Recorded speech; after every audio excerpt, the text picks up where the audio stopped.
Sitenrandriana Soulniek conteste la candidature de Rivra Kutvao à la mairie de Mahazang. Ne le considérant pas comme le candidat du Firin Sankin, il a demandé l'invalidation de sa candidature auprès de la CENI. Le nombre de femmes qui avortent clandestinement ne cesse d'augmenter à Madagascar. L'interruption de grossesse, qu'elle soit volontaire ou thérapeutique, reste strictement interdite dans le pays. Le 28 septembre est la journée mondiale du droit à l'avortement.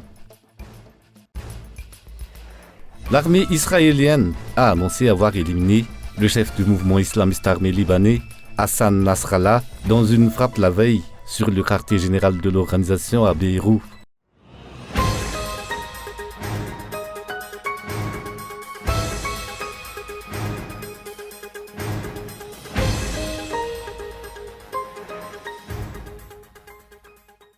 Les partis politiques qui constituent le Firin Sankin, une aile de l'opposition, sont en désaccord. La candidature de Rivra Kutvao à la mairie de Mahazang est actuellement sujette à controverse.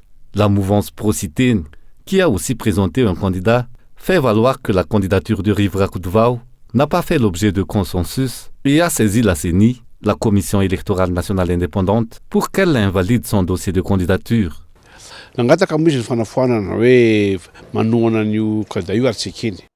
Il a demandé l'annulation du dépôt de candidature de Rivra Kutvao. Ne l'acceptons pas car cela n'a pas été décidé d'un commun accord. Pour toute action concernant un membre d'un bureau politique, une concertation préalable doit être faite. Mais Sitenrandriana Soulniek n'a pas suivi cette procédure et s'est tout de suite adressé à la CENI.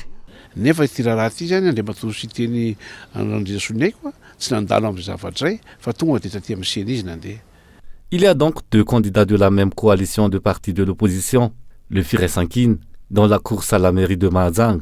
L'avocat du Firin Sankin affirme que Sitenrandriana Soulniek n'a pas assisté à la réunion au cours de laquelle le choix du candidat pour les mairies des différentes villes de province, dont celle de Mahazang, a été décidé.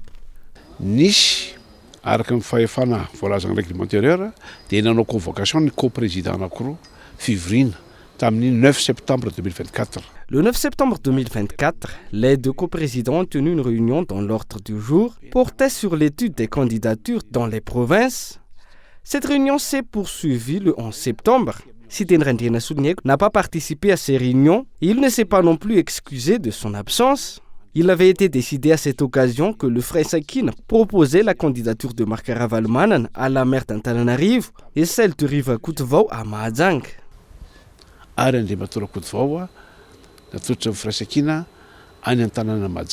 La décision de la CENI concernant cette plainte contre un membre d'une même coalition de partis, le Firin Sankin, est donc attendue. La situation interpelle dans la mesure où elle laisse entrevoir des problèmes plus importants entre les partis politiques de cette coalition.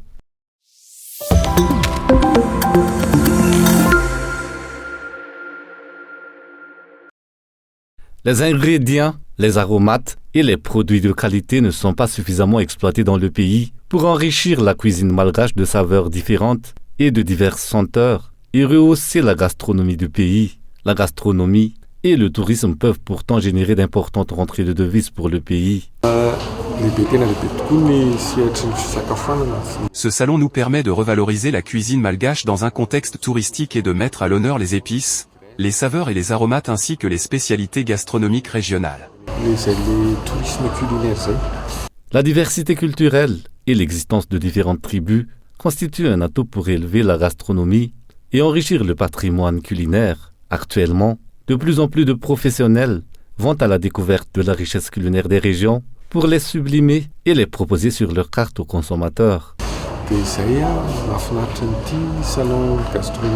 Ce salon nous permet de revaloriser la cuisine malgache dans un contexte touristique et de mettre à l'honneur les épices, les saveurs et les aromates ainsi que les spécialités gastronomiques régionales. L'Alliance française d'Antananarivo a accueilli ce jour le 10e salon de la gastronomie. Des ateliers interactifs et des conférences ainsi que des expositions ont agrémenté ce salon où des professionnels ont partagé leur expérience.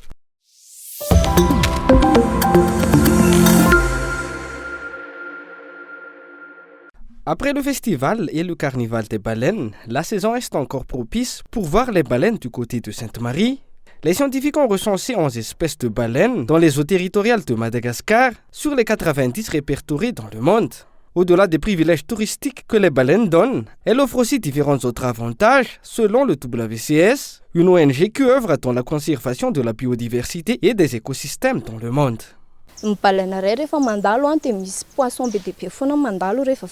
Derrière une baleine, il y a une multitude de poissons qui la suivent, ce qui offre de nombreuses opportunités aux pêcheurs.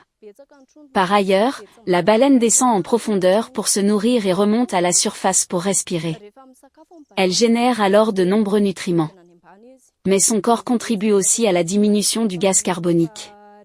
Le corps de la baleine peut stocker du gaz carbonique. Quand elle meurt, sa carcasse descend en profondeur et continue à stocker le gaz carbonique. La baleine contribue donc à freiner le changement climatique.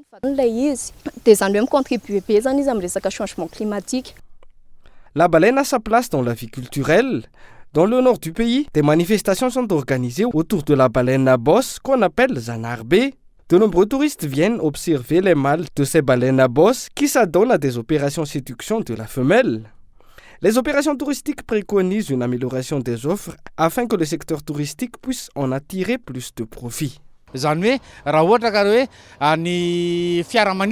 Les touristes ne sont pas motivés à faire la route.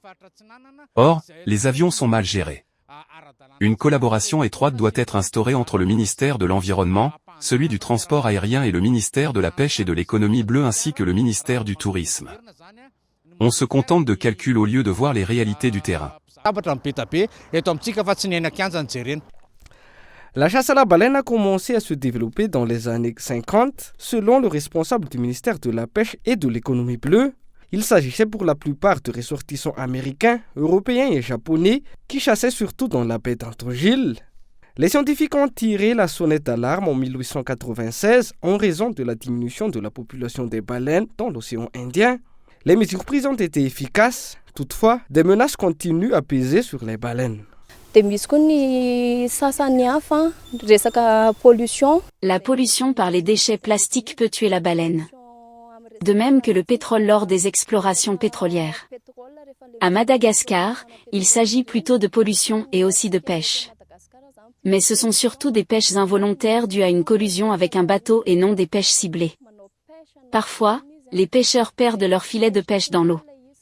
Ce sont des filets de pêche fantômes qui peuvent emprisonner la baleine et la bloquer sous l'eau sans que le pêcheur n'ait eu une volonté délibérée de l'attraper. Les filets de pêche fantômes peuvent étrangler ou s'entortiller autour des nageoires de la baleine. Les baleines migrent vers Madagascar lors de l'hiver austral. Elles choisissent les eaux chaudes de l'océan Indien pour se reproduire. On les retrouve surtout au Sainte-Marie. Une baleine mesure entre 15 à 16 mètres et pèse entre 25 à 45 tonnes à l'âge adulte. Leur durée de vie est de 40 à 200 ans selon l'espèce. La baleine est un mammifère. D'après les investigations, des baleines ont été retrouvées échouées et depuis l'existence des réseaux sociaux, plus d'informations concernant ces cétacés ont été relayées. Certains consomment la chair de ces baleines échouées tant qu'elles ne dégagent pas d'odeur. D'autres la revendent à raison de 5 000 arrières le kilo.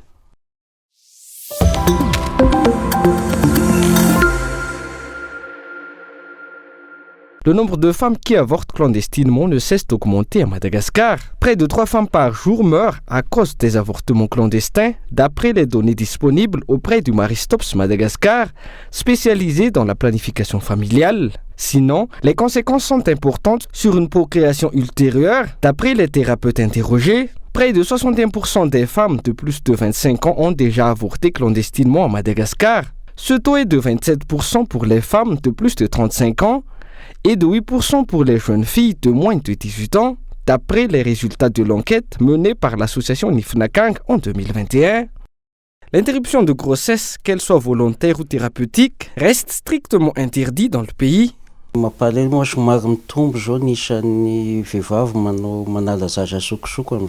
De plus en plus de femmes avortent clandestinement à l'heure actuelle en raison de problèmes financiers ou parce qu'il s'agit d'une grossesse non désirée. La femme peut avoir une hémorragie qui peut entraîner sa mort. Cela peut provoquer une infection, voire une obstruction des trompes, et la femme risque de ne plus avoir d'enfants. Pour le courant traditionnaliste, l'interruption de grossesse ne fait pas partie de la culture. L'enfant étant une richesse et une perpétuation de la lignée. Les Malgaches ont demandé 3 choses au Créateur, soit la santé, la richesse et par-dessus tout une progéniture. L'arrivée d'un enfant vient de Dieu. Quand on a des enfants, on a la certitude d'assurer la relève. Les anciens avaient leurs règles et leur éducation pour éviter les grossesses non désirées. Les médecins optent pour une sensibilisation plus poussée pour éviter les avortements clandestins. Les défenseurs de l'interruption thérapeutique de grossesse en cas de risque pour la santé de la mère, de viol ou d'inceste continuent à militer après que l'Assemblée nationale a refusé de prendre en compte le projet de loi en novembre 2022, le considérant incompatible avec les valeurs malgaches. La journée pour le droit à l'avortement est célébrée le 28 septembre dans le monde.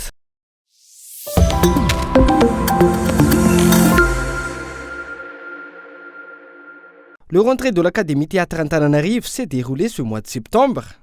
Les formations en développement personnel, en prise de parole en public et en communication interpersonnelle, notamment ont commencé. Pour donner un nouveau souffle au théâtre, l'ACTA, l'Académie de théâtre d'Antananarivo, a été mise en place. Au début, il s'agit de créer une université pour l'apprentissage du théâtre, mais ce projet ne s'est pas réalisé. Créée en 2016, elle est toutefois la première école de théâtre de Madagascar. Elle se limite à une formation pour faire interagir et faire dialoguer des personnages sur scène.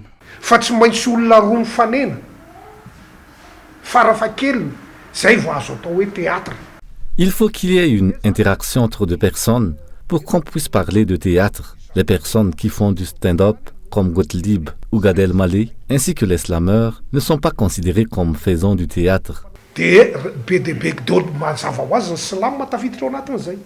Les théâtres sont désormais de l'histoire ancienne à Madagascar, relevant de la tradition grecque et italienne. Les théâtres malgaches avaient pourtant droit de cité dans la culture de la deuxième moitié du XXe siècle et les troupes théâtrales se produisaient chaque dimanche au théâtre municipal Tissout. Répondant aux critères du théâtre dans le sens où il fait interagir des personnages avec des spectateurs, le Iragas avait un édifice dédié à Issout, mais il a aussi disparu et très peu se souviennent de son existence. Le théâtre en 2007 dédié au Iragas se trouvait en face de la cité d'Ambudunsout. Chaque samedi et dimanche, il y avait du Iragas et il avait une place importante dans la vie à Antananarivo. Les théâtres étaient des lieux de fréquentation de haute facture et les spectateurs s'y rendaient vêtus élégamment.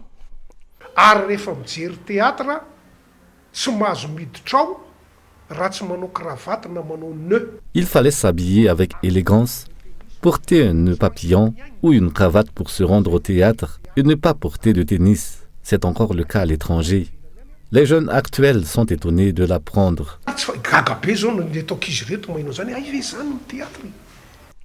Sur un plan d'ensemble, ce sont les étudiants qui font passer devant un examinateur, les employés de certaines entreprises qui doivent rencontrer leur homologue ou leur employeur, les communicateurs qui doivent montrer leur force de persuasion, les journalistes et les éducateurs qui suivent les formations dispensées par l'Académie de théâtre d'Antananarivo.